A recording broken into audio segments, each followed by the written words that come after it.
ఈ ప్రభుత్వం అధికారంలోకి వచ్చిన తర్వాత 17 జనవరి 2024 తేదీ నాడు ఢిల్లీలో జలశక్తి భవన్లో సమావేశం జరిగింది కేఆర్ఎంబి మీటింగ్.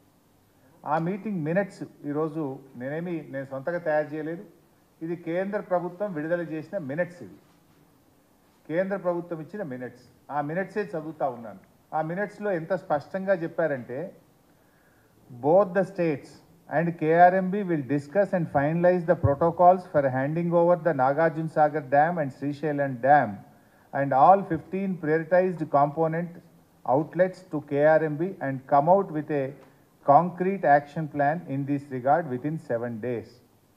7 రోజుల్లోగా ఎలా అప్పచెప్పాలనేటువంటి ఒక యాక్షన్ ప్లాన్ తయారు చేసుకొని మా ముందుకు వస్తారు. Both the states will hand over the 15 prioritized components outlets of Nagarjuna Sagar project and Srisailam project to KRMB within 1 month time period.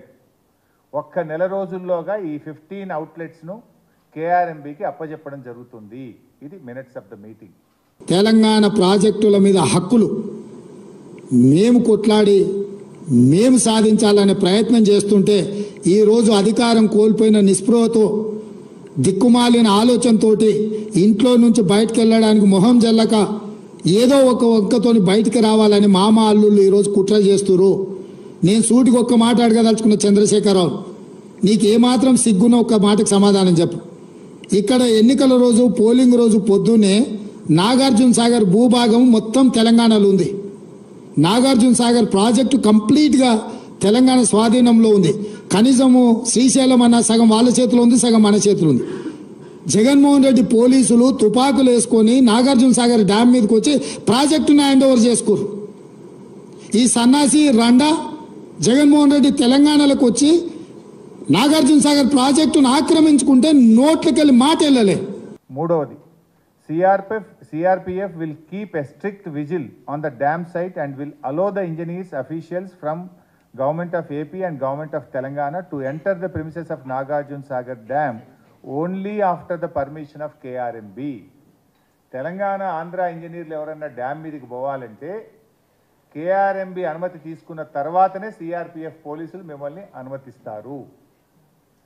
Number 4, both the states will immediately release the funds to KRMB for this financial year and the dues of yesterday's in order to enable KRMB to fulfill their statutory obligations. ఇంత స్పష్టంగా ఢిల్లీలో జరిగిన సమావేశంలో నెల రోజుల్లోగా ప్రాజెక్టులన్నీ కేంద్రానికి అప్పగిస్తారు అని చెప్పి ఇది మినిట్స్ ఆఫ్ ద మీటింగ్. నువ్వు పోయి కేంద్ర ప్రభుత్వానికి ప్రాజెక్టులను హ్యాండ్ ఓవర్ చేయడానికి నిధులను కేటాయించినోడు నువ్వు వచ్చి మమ్మల్ని బదనాం చేస్తావా? మా మీద మాట్లాడతావా? వాస్తవాలు ఇట్లుంటే అబద్ధాలతోని అధికారం కోల్పోయిన నిరాశ నిస్పృహలతోటి ఈరోజు మమ్మల్ని బదనాం చేసే కార్యక్రమం పెట్టాను.